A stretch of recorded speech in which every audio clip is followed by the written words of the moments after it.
Monday marks 100 years since an armed white mob attacked residents of an affluent black community in Oklahoma, leading to the Tulsa race massacre. Tensions between white and black residents were stoked by an inflammatory report in the Tulsa Tribune accusing a black teenage boy of assaulting a white elevator operator. The paper featured an editorial calling directly for the boy to be lynched. Fighting later broke out between a white mob that had gathered outside of the jail where the boy was in custody and a black militia that was trying to protect him. During 2 days of violence, the prosperous Greenwood business district, often referred to as Black Wall Street, was burned to the ground. White rioters leveled more than 35 city blocks. They destroyed an estimated 191 businesses. More than 10,000 black residents were displaced by the violence. Historians believe as many as 300 people were killed, but no one was ever prosecuted for the massacre. None of the victims were ever compensated. We'll take a look at the economic and emotional toil that has lasted for generations in a moment. But first, I want to bring in CBS's Dania Bacchus. She's a descendant of survivors of the 1921 massacre, and she joins me now from Tulsa, where residents and officials are commemorating the tragedy today. Dania, your reporting on this has been intensely personal. Even before we get into what's happening there on the ground, I wanted to just start off by appreciating you for bringing all of us into your own exploration of your family's connections to the Tulsa race massacre, and start off by just asking how you're feeling today. Thank you, Lana. You know, this has been an emotional journey for me to learn about my family's a deeply connected history to Black Wall Street. I have to admit, this is something that the family talked about briefly. It was mentioned that we owned property here, and I knew what Black Wall Street was, but we never talked about the loss that was suffered here. So this has been an emotional journey, and it is one that I'm so honored to be able to tell. I'm honored to be able to carry on that legacy and to, of course, report on such an important part of American history. And how are local officials and residents there in Tulsa marking this somber day? You know, there have been plenty of events that have been going on starting since Wednesday, and they will actually continue through the end of next week. But today, people are attending various worship services across the city. There's also going to be some concerts and other events taking place. What I have seen here is that most of the events that are taking place are the community coming together and people from out of town, from other places, to actually talk about what happened here, to learn more about the history, and then to also try to figure out how you continue to move forward 100 years later. How do you achieve reconciliation for events like that? As you may know, and we have reported on, there was supposed to be a Remember and Rise concert event. That was the largest concert event that was supposed to be scheduled here for tomorrow night. That was abruptly canceled, but there still apparently is going to be a candlelight vigil tomorrow night to remember the events of the massacre. And remembering it is so important. As you say, you know, even in your own family, it was something that was talked about and then sort of sent away. And actively, we know that reports of it in the national press were squashed. It wasn't something that was a history that was taught in schools, at least when I was growing up. And in many ways, there are a lot of Americans that have only started learning about the Tulsa race massacre just within the last year. And I understand that there's also a tense debate that's taking place right now in Oklahoma about how history is taught in the schools there, and as well as the subject of reparations. How is that impacting the commemoration? And obviously that has ramifications for the rest of the nation. You're right. It has ramifications for the rest of the nation, and it is something that's definitely being talked about here. As you mentioned, when you talk to Oklahomans and even some native Tulsans, they will say, we never learned about this. People who grew up in this city will say, I never knew what happened here. Why wasn't I taught this in school? And so you've seen over the past couple of years, what I've seen here is that there has been a big push to try to get this taught in schools, for it to be a part of Oklahoma history.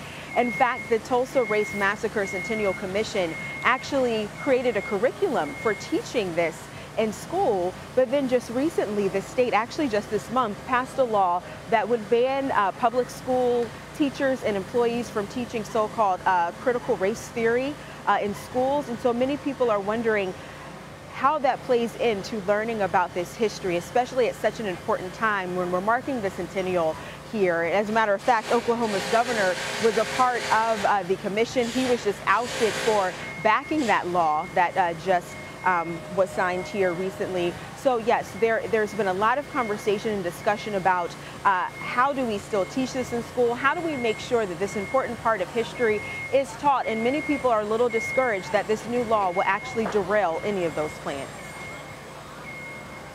Dania, thank you so much for being with us and for sharing your family's story. Thank you. Aaron Morrison is a national race and ethnicity writer at the Associated Press. He's been reporting on the lasting damage of the Tulsa race massacre 100 years later. Aaron, thanks for joining us and helping more people understand what took place there. And as Dania and I were talking about, the lasting ramifications. So let's go ahead and make sure that everybody who's hearing us knows more about the historic Greenwood district, because in a lot of ways, this community flew in the face of the prejudiced beliefs that society, particularly 100 years ago, held about African Americans. Tell us more about Black Wall Street. Well, Black Wall Street sort of proved that white supremacy is a lie. White supremacy held that Black folks were inferior in every way, and so they could not thrive on their own if left to their own devices. But what Greenwood, what Black Wall Street proved was wrong. That they could, if they were given assets, they could build wealth.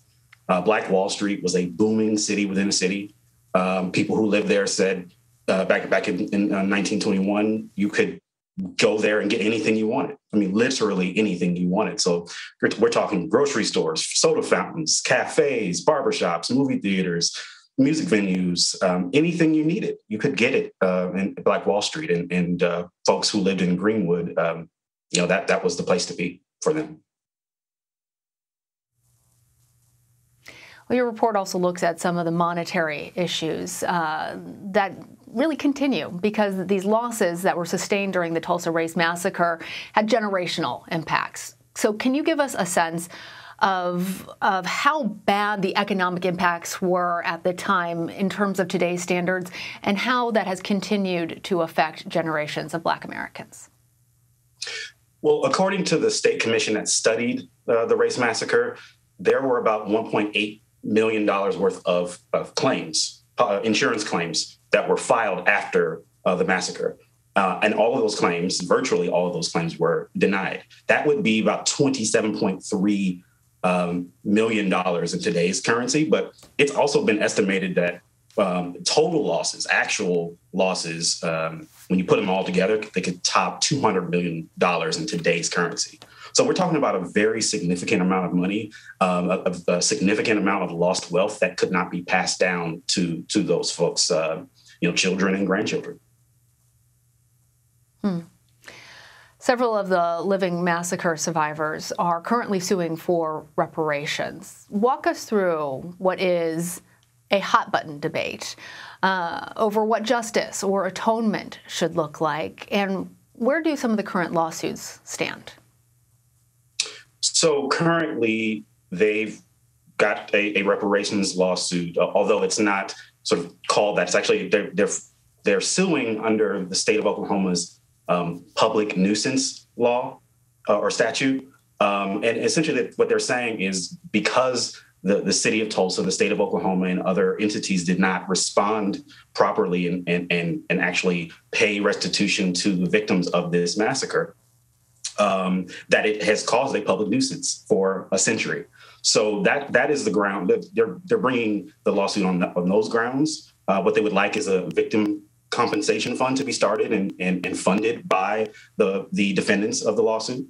But what we know is that even the mayor of Tulsa, Mayor G.T. Bynum, has said publicly that he does not support using city tax dollars to pay reparations to the descendants and the survivors of the massacre.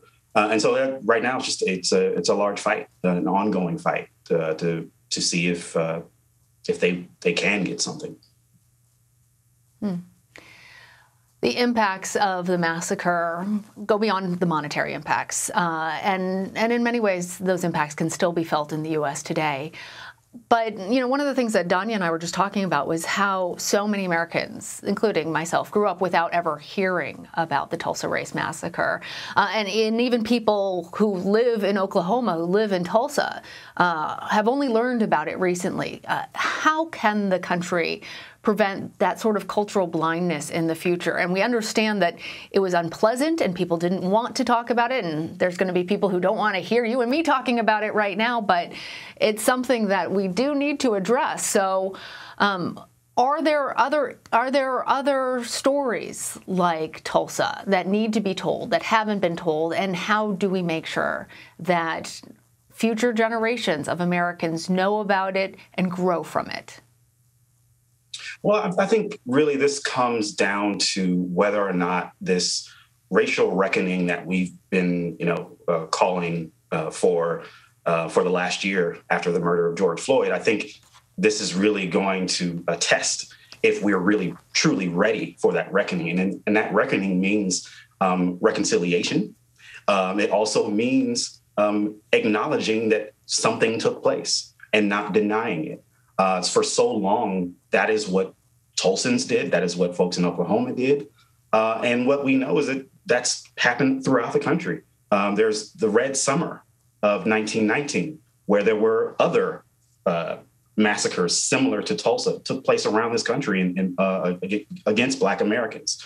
So until this history is taught, it seems like we could be in danger of not really learning from the past and repeating it.